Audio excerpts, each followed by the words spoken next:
to the Work Wonders podcast, brought to you by Asta HR, where we simplify the human side of business. I'm Angela. And I'm Susan. Let's dive into today's episode and find out what you've been wondering about. Today's episode is another guest interview. We interviewed Gabrielle Benkovich from Judge Accountants. With over 20 years of knowledge and expertise, Gabby has achieved true insight into how businesses operate. Her passion and award-winning achievements in the accounting world are the reason why she is a leader. In this interview, we had a great chat with Gabby not only about her career, specifically how she went from transitioning as an employee at Judge Accountants, now into a business owner herself, but also around learning how to be a leader and managing a team, and managing the culture within her workplace. She brings a great offer to the table for our listeners, so make sure you listen right to the end of the episode where she explains that. Hope you enjoy the episode. This is the Work Wonders podcast. Today it's interview time, Susan, so let's welcome Gabby from Judge Accountants. Hi, Gabby. It's great to have you here. Hi, ladies. Thanks so much for having me today. Pleasure. Definitely our pleasure. We love doing the interviews. That's probably one of the most enjoyable parts of podcasting for us, isn't it? Takes the pressure off. Yeah, and we get to hear other people's stories. Yeah. So can you tell us and our audience a bit about where you are now? What's the role you're in now? Yeah, absolutely. So I'm one of the owners and directors at Judge Accountants. So our head office is based out at Penrith. Mm-hmm. So I've been there now 5.5 years. I started off as an employee and then had the opportunity to join my business partner. Great. So we love to hear people's career stories and how they got to where they are. So what happened along your journey to becoming a partner? Absolutely. So I started off, I went to uni. Dad's an accountant, sister's an accountant. So, I had to follow the trend. My brother was the smart one and went into marketing, but we'll leave that one there. Went to uni. Started a cadetship, so a traineeship out at Parramatta. Mm-hmm. Halfway through that, I really decided accounting was not for me. Oh, really? Yeah, sitting behind a computer, just sitting there doing, plugging away, I guess, doing the data entry. So I had a bit of a career change and I went out into the commercial space. So I went and worked for an IT company and focused on what I could do to help them. So really trying to find what my why was, and I really decided my why was trying to help, whether it's businesses, people, be the best that they can be. Mm-hmm. So from there, I then converted back to the public space because I didn't want to just help one company. I wanted to help as many people as I could. So in public practice, I was able to do that, helping different businesses. And I was able to find a role and develop a role that allowed me to focus not only on the business and the accounting firm that I worked for, but also the individual clients that I had. Stayed there for a little while, had a blast, and then had the opportunity to join Judge Accountants. And I haven't looked back Okay. since. I love that you've had that private experience in a company. That must have given you so many insights into, all the challenges that happen in a Absolutely. business. Yeah. It allowed empathy, I think. Yeah. So I can really see what my clients are going through and, what their priorities are, and not necessarily what I as the accountant sit there and think their priorities should be. And it's trying to balance, they're trying to run a business with everyone else and all the experts around them trying to give advice. And, of course, you're now running a business as well, so that's probably helped you in that aspect of your career as well. Absolutely. And having a blast while we do it. Obviously, there's the stressful times, but it's really fulfilling. And how did you find navigating from being an employee at Judge to moving up to then being the boss? Yeah, look, I guess I kind of have the personality where no matter what role I was in, the employer that I worked for, their business was like it was my business. I worked as hard as I could. The highs were mine, the lows were mine. I just took it on board. So that transition, I guess, from employee to employer, it actually didn't make much of a difference because of that care factor, I think, that was in me. That's what most employers would like to hear, isn't it? Absolutely. that sense of ownership and engagement with the business and the business's needs. So, Gabby, I know that you recently had a conference with all of your staff and it was quite a big thing. You had quite a few days together and some activities and so on. So tell us a little bit about that and I guess why Judge chose to do that and the benefits that were had for your team. Yeah, absolutely. As I said, my why is helping people be the best that they can be. And for me, for my team, that's being an employer of choice. And that means I really have to excel for them and give them the opportunities. COVID was a really rough time for many businesses. And for us, work wasn't the problem. It was finding the team and the amount of work that they had to do for that. So during that COVID time, the team was putting in so much effort and we really wanted to show appreciation. The other thing is having buy-in. So trying to find staff is really hard at the moment. I'm sure you guys can agree with that. And therefore trying to hold on to them. So putting on a conference for the team allowed us to have a 12-month period of excitement and build-up. So we held on to people and it was a good pull-in to employ people. You know, we're going on a conference. We went to Bali. It wasn't just around the corner. It was a pretty big thing.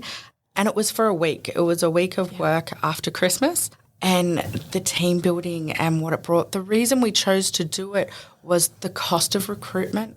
The lead-up time to find someone, the cost to recruit we found, and then the time to try and actually onboard someone before they actually become profitable, I guess, in the business, that cost in there is quite substantial. So we kind of went, let's keep the team that we have, thank them for their efforts, keep them happy, do the team building thing, and spend the money on what we have.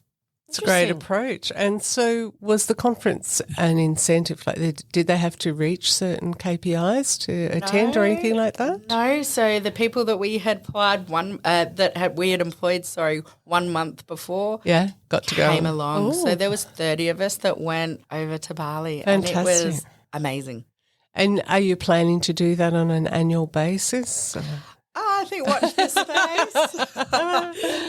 Look, there needs to be something. I think team and bonding is really important. We've adopted the hybrid effect, whether it's working 2 days from home and 3 days in the office, or some of our team actually work full-time from home, depending on the role. Yeah.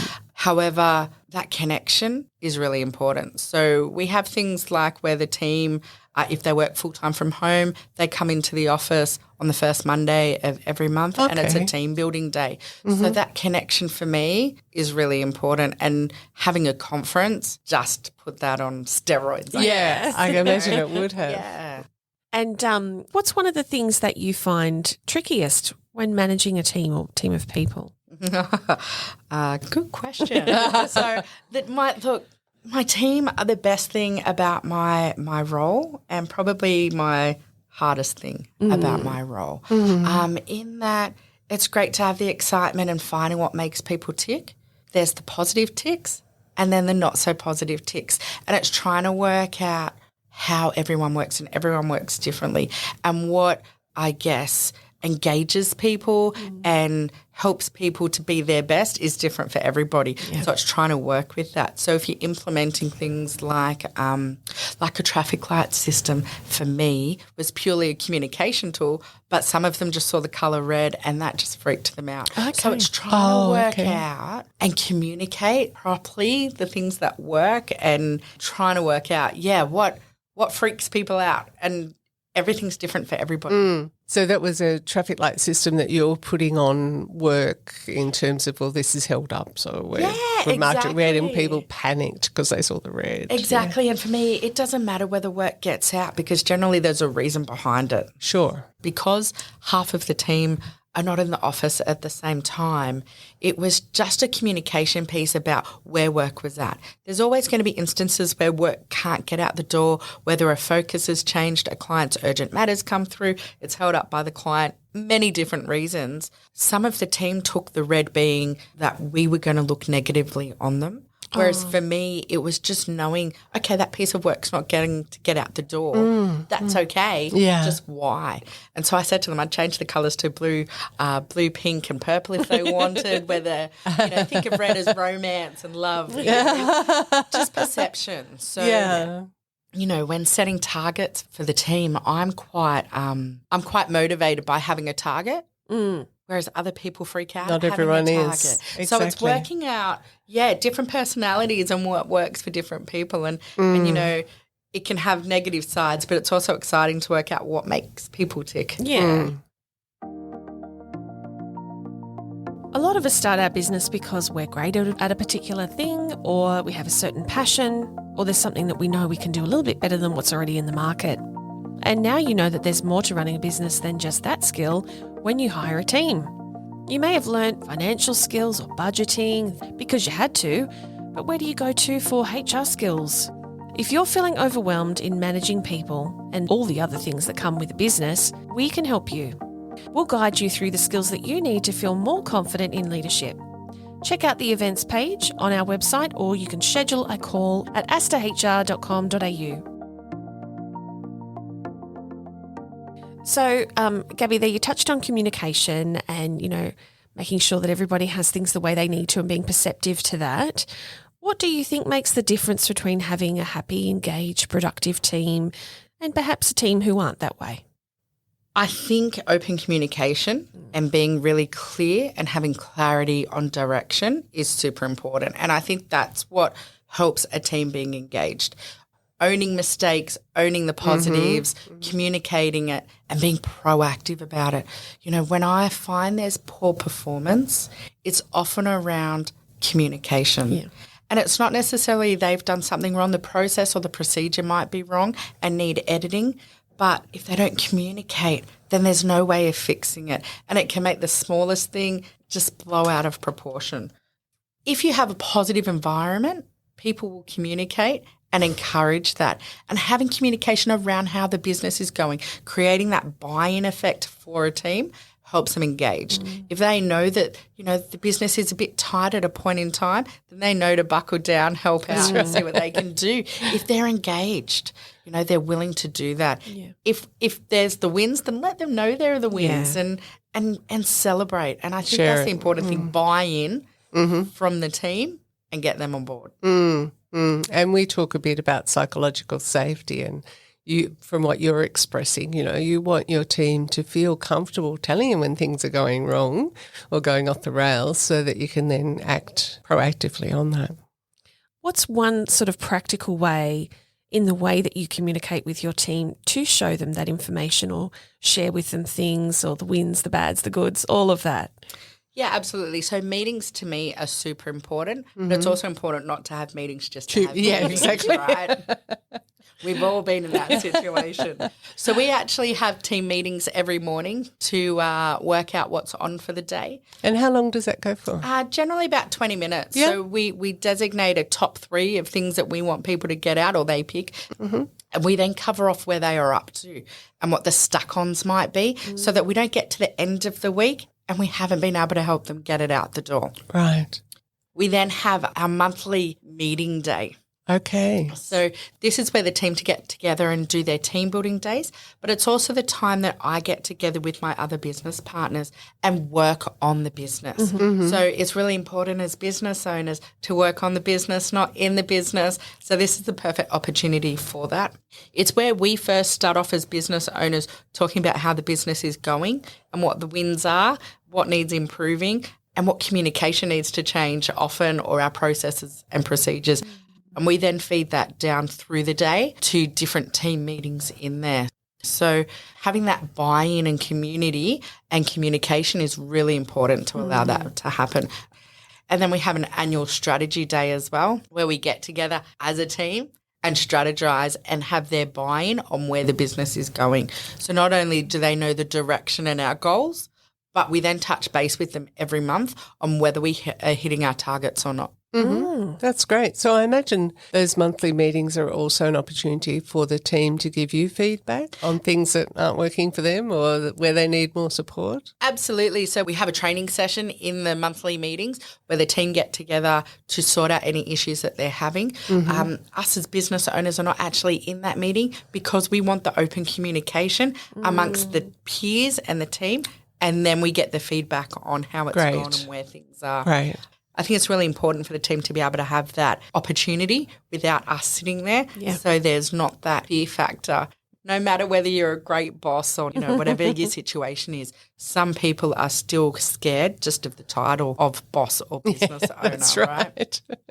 But we do on that feedback for the team where they can talk to us. Each team member is met with every month as a casual chat to see how they're going. Mm-hmm. We've set them SMART goals so we can check in, so 6 months and 12 months, to see how they're tracking on those and what their issues are.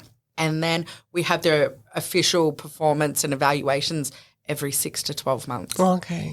So you're going to get a heads up fairly early if things are going not so good, aren't you? You know, this is what worries me about organisations that say, well, we do our annual appraisal, or we do it when we get around to it. Yeah. I haven't done that for 3 years. That's right. Should do that. Part of that process is getting that feedback and getting, to know what's really happening, I guess, for your staff.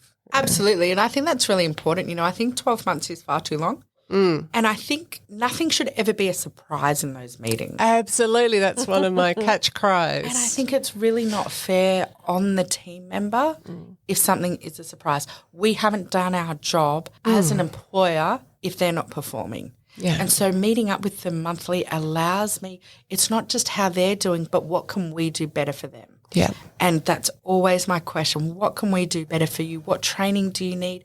What processes and procedures are not working? What can we do better? And ultimately the business will benefit from that as well. Absolutely. Yeah. So I hear you talking about the business goals and giving them buy-in to all of that. I wonder, does that filter down into your recruitment process as well when you're looking for a new team member?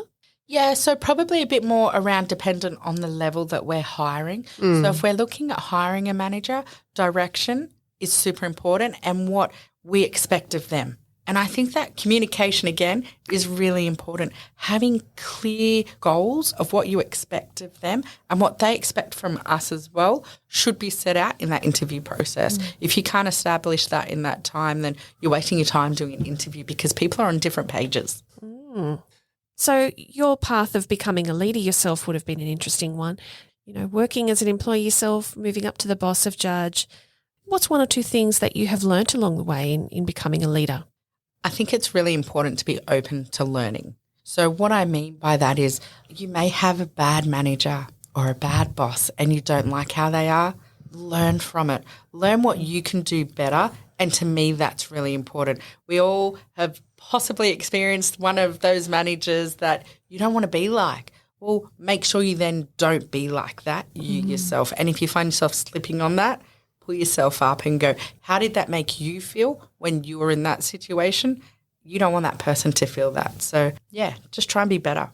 So the question that we ask all of our interviewees to close off the interview is, what would you suggest as one thing that people could do if they want to start doing things differently? You've talked to us a lot about communication, but, what's one practical area if you wanted to improve your business?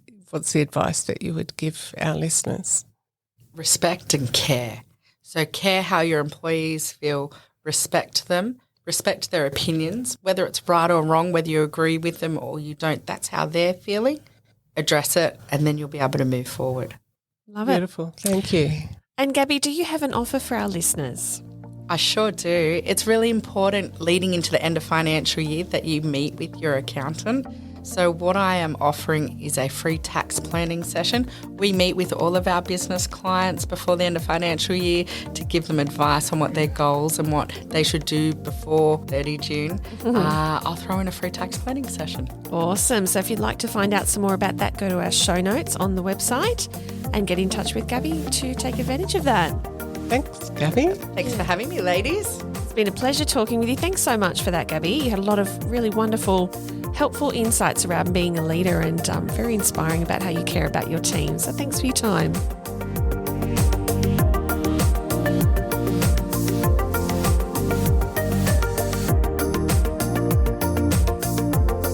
Thanks for listening to the Work Wonders podcast, brought to you by Asta HR. Hit the subscribe button now to never miss an episode.